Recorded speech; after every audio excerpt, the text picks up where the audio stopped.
the reason why you are here after the response we got with Sean, and we're getting a little bit deeper in this topic. So now, let's go to the last part of what he said in the video, where he says, you know, this person's life, you know, that person's this person. Right. So obviously these are some names here. We'll go through them together. You obviously know who these are. Right. Nonsur, you know, El Somebody, Matarasso, and then we have some other guys here we'll get to here in a minute. Okay. So, you know, when you look at this, what was the cause of death with Matarazzo? And like one of my best friends was best friends with him. So one of my best friends, Mel Chansey, was very, very good friends with him. I've heard nothing but good things about him. Matarazzo? Yeah. Phenomenal guy. Like one of the greatest guys on the, you know, like phenomenal personality, like fun. Just a phenomenal guy, Realistically, I believe that he was like hereditary. Like I think that his father died at a relatively young age of heart issues. Like, can you say like, did the things that he did maybe escalated? Possibly, like possibly. But I mean, I don't think that there was anything like. I think that there's no doubt like some of the choices he made, without a doubt, could have, you know, changed the process. But I think he died of cardiac arrest, if I'm not mistaken, and I think it was a hereditary issue.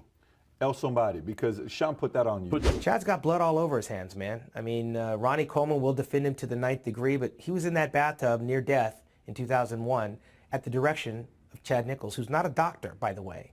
There's at least 5 deaths. Don Youngblood, Nasser El Somebody, Dallas McCarver, and a few other people that he's had his relationships with as a bodybuilding coach that are dead and in the ground, and he hadn't gone to one funeral. Don Long, no kidneys. He hadn't gone to one funeral. No, not one. These are people he worked with. Didn't go to funerals. That went on me, right. So here's the thing with Naaser. So Naaser was probably one of my best friends within the industry. So me and him were together a lot. I talked to him probably more than any other bodybuilder ever that I'd worked with. So me and Naaser were very, very close. My relationship with Naaser was very unique because most of my guys I was 100% in control of, 100% in control. But Naaser was a little bit different. So if anybody that knew Naaser, he was a very, very intelligent man. Spoke 7 different languages. Like, he was a very smart human being. And so my role with him was literally more advisory, maybe, I guess you'd say, or friend, like, you know, whatever. And so, you know, literally the shows that I would work with him, I worked with him for, 97 Olympia, 98 Olympia, 99 Arnold. Okay, so those were the main shows that I worked with him in. And I didn't literally take over all of his stuff until the last week. So I would control definitely all of his like final prep stuff. But the rest of the stuff was, you know, at this point, you know, by the time he got there, like, he was big. Like, he was, like, I didn't need to be like, hey, listen, this is the way you need to train, or this is what you need to do. He would, you know, send me pictures and be like, how close am I? Like, that was where the things were. He would ask me like, hey, I'm thinking about adding this in. I'd be like, yeah, that's probably a good idea, or no, you don't need that yet, or those types of things. But there was never like, this is what you do. Right here, this is what you follow, da-da-da-da-da.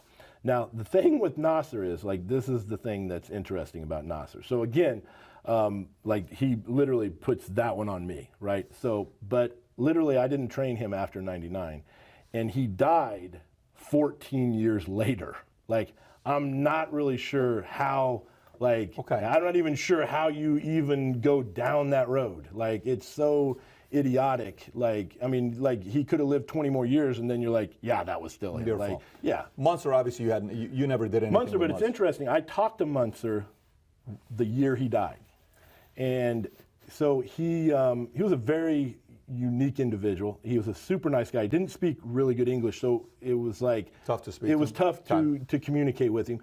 And we were talking about some stuff, and then we were talking about a certain thing that he was using. And then he mentioned it was a cortisol blocker that he was talking about. And then he mentioned another cortisol blocker. It was the weirdest conversation. I'll never forget it. And I'm like, I said, you realize those are the same thing? And he's like, no, they're different. And I'm like, no. I said, this is the American version, this is the European version. And so he was double dipping. Yeah, and so he was double dipping on those. Now, those are notorious for eating up like your stomach. They're really hard on the stomach, like even at a moderate to low dose. And he was doing a humongous dose of it. Now, I'm not saying that's what had anything to do with it, but the conversation that I had was very, like, so weird, because I remember going up to Kim and being like, man, these guys don't even know what they're doing. Like, they were talking about this and like the same thing, like what in the hell is going on? And then literally we get home from the Arnold that year, and then he had died on the plane, or at least like after your call. Well, no, I just literally talked to him, and it was a very brief, like it was at the show, and we were talking about stuff, and I mean, like his just physique BS makes no sense, though. I mean, and he was actually commenting on Kim's physique, like he was like, being like, I'd never seen a female's quads that lean, da da da, and we're like, you got to be kidding me, like look at your quads. Okay, let's just go to Dallas. Dallas, for okay. sure. So obviously that's the controversial one. That's that the you hear about controversial what one, happened for sure. there. So for sure, there's the dialogue between Dallas and Sean when they go backstage. You know that whole thing. I've been throwing up for 3. He was working with Dallas McCarver. When he started working with Dallas McCarver, I said Dallas has 6 months to live. He died 8 months later. So I have a reason to be pissed. And what's your relationship with Dallas? Because that's the biggest one he puts on you. The biggest one, right. Yeah. So here's the thing with Dallas. So I worked with Dallas for 3 months. That was it. I only worked with him for one show. I met with him in November at Nationals, and I prepped him for the Arnold.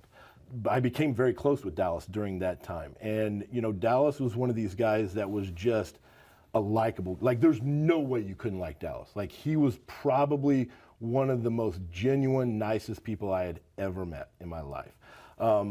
He was super honest about everything. Like there was so many things that so I never literally second guessed him about anything, because the things he told me, like I would have like never dreamed that he would have told me, honestly. Probably one of the toughest things for me is like when I think back through all the stuff, like there was signs right from the get-go. Like when we first, literally the very first week of the diet, so we literally kind of started like the beginning of December, and so we had talked at Nationals, which is the middle of November, and then we started in December. So I only literally worked with him for 3 months. He worked with another guy for 2 years before that, and then the guy 2 years before me he ended up working with when he died. But the very first week, like he calls me, he's like, listen, I'm throwing up. And I'm like, well, that's not, I said, you feel okay? And he's like, yeah. He goes, you know, I do that a lot. He goes, I've done it all my life. I got like a weird stomach, but he's like, I didn't know whether I should like replace the meal or not. And so I'm thinking like, wait a minute, like, what do you mean you did that your whole life? And he's like, well, I've thrown up my whole life. Like I had a weird stomach, like I literally throw up, like I threw up before every football game. I've thrown up like before every contest, like every contest diet I've ever had, I threw up. So I'm like, I said, listen, like don't, let's just see how this plays out, because you may be sick, like you may have the stomach flu or something. So the week goes on and he seems fine, and then Thursday throws up again. So I'm like, okay, listen, this ain't normal. Like you don't just throw up, you're like literally 25 years old or something. I'm like, go to the urgent care. Like this is a week, 2 weeks into your relationship of the 90 days. This is a week into the relationship, right? And so he comes back and he's like, yeah, they think that I may have bronchitis and the drainage is it's making me throw up. And I'm like, well, how do you feel? And he goes, I feel great, but he goes, listen, I get bronchitis all the time. He goes, I've had pneumonia 10 times in my life. And I'm like, what? I go, you've had pneumonia 10 times in your life. And he's like, yeah. He goes, I literally like always get it. And he kind of blamed it and he was very open about this, so I have no problem talking, but he's like, yeah, I smoke weeds from the time I was 12 years old. He goes, I probably smoke more weed than anybody. He goes, I kind of cough and I have drainage, and that's kind of what it kind of leads to. And I'm like, okay, I mean, it sounded... Pneumonia from weed? No, but he was saying he gets pneumonia, and I was trying to say the coughing. So the coughing, the drainage, and then he's like restricted breathing, and then he ends up with like bronchitis and then pneumonia. And so I'm kind of thinking like, I get the coughing, like the pneumonia thing sounds a little weird, like, I don't know. Let's see how you feel. I said, why don't you rest for a couple days? Let's see how you feel. Weekend goes by, it feels fine. A couple weeks go by, he's back to throwing up again. And I'm like, dude, this is not normal. Like, you shouldn't be throwing up. And he's like, Chad, I'm telling you, I throw up all the time. Like I literally, I've done it my entire life. And that's the one thing thinking back, like, I'm like, like where was that head? Like how in the hell, like where was that head, And so we go through the process, like through the whole process, I can tell like something's off. Like his body's not really responding like I thought it would. It didn't, you know, and like, I don't know if people even believe this, but like based off of what he had been doing, we literally did half of that, what he had been doing.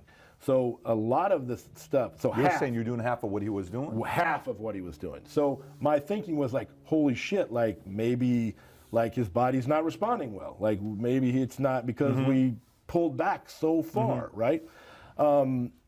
But then all of a sudden his body kind of started to come around, and you know, and then he actually kind of started feeling better. Everything kind of seems like right on target. We go and we're literally planning on going into Pittsburgh to meet with Mannion, let him look at him, take a look at him, posing. Just we're sitting there, and he starts throwing up again, like with the stuff.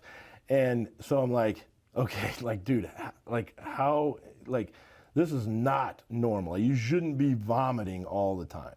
And he's like, Chad, listen, like this is just my life. Like this is what I do. Like I vomit, I have a weak stomach. Like this goes all the way back to football. Like it goes all the way back to football. And so I'm like, okay, so we go through the process. Through this whole process, I can tell like something's clearly off. His body didn't respond well. Like nothing's really responding well. So we start talking, and we start talking about like just personal things, like, you know, and so he had moved away from his hometown. He went to Boca to be part of the company that he was with and everything. And so we literally, and this is after the Arnold, so he ends up second. He, you know, he goes to New Zealand, which I literally didn't even want him to go to because I thought he was sick at the Arnold. I literally said, listen, don't go, but he had already like signed contracts, like he was already committed. He's like, I have to go. I've already signed a contract. And I'm like, listen, just go to the doctor and, you know, get him. He's like, nah, I'm gonna go. So we go there, and then of course he's super sick in Australia, almost passes out on stage. Like we literally, like literally 2 hours before that, we were literally talking on the phone. And I'm like, don't do the show. Like I don't want you to do the show. And he's like, I'm gonna take a nap and we'll see how I feel. 2 hours later he calls me back, man, I feel phenomenal. I feel great, you know. And I'm like, are you sure? And he's like, I feel phenomenal. Like I just needed a nap. I think it was a flight, wore me out. And then of course he goes on stage, damn near passes out. So then he, you know, he comes back home. And so through this whole process, I'm like, listen, something's off. Like, I think that you're unhappy. Like, listen, I think you left your home. I think you moved to Boca. You don't know people there. You're staying in an apartment by yourself. Like you're doing all of this stuff that's like not making you happy. I'm like, you need to get out of there. Get completely out of there, go back home. And at the time he didn't have a good relationship with his family, but he was trying to mend that. We don't even need to work together. I said, go back home, and his coach was in his hometown. I go back with him. I said, because I think that friendship stabilized you. Like, I think it stabilized you. I think you were happier within that environment. I think a lot of your friends and gym people were there. He was like, you know, like, I think that's what I'm gonna do. And it was literally right after that they started posting up pictures, and I could tell instantly something was wrong, like instantly. And then I became like in this like tug of war with myself, like, okay, do I call up him and say, dude, what the hell are you guys doing? Like something looks off here. And then the last picture he posted, I'll never forget this, Dan Solomon called me and he's like, have you seen the picture of Dallas? And I'm like, I have. I said, he doesn't look good. And I said, he literally looks like he's getting ready to drop dead.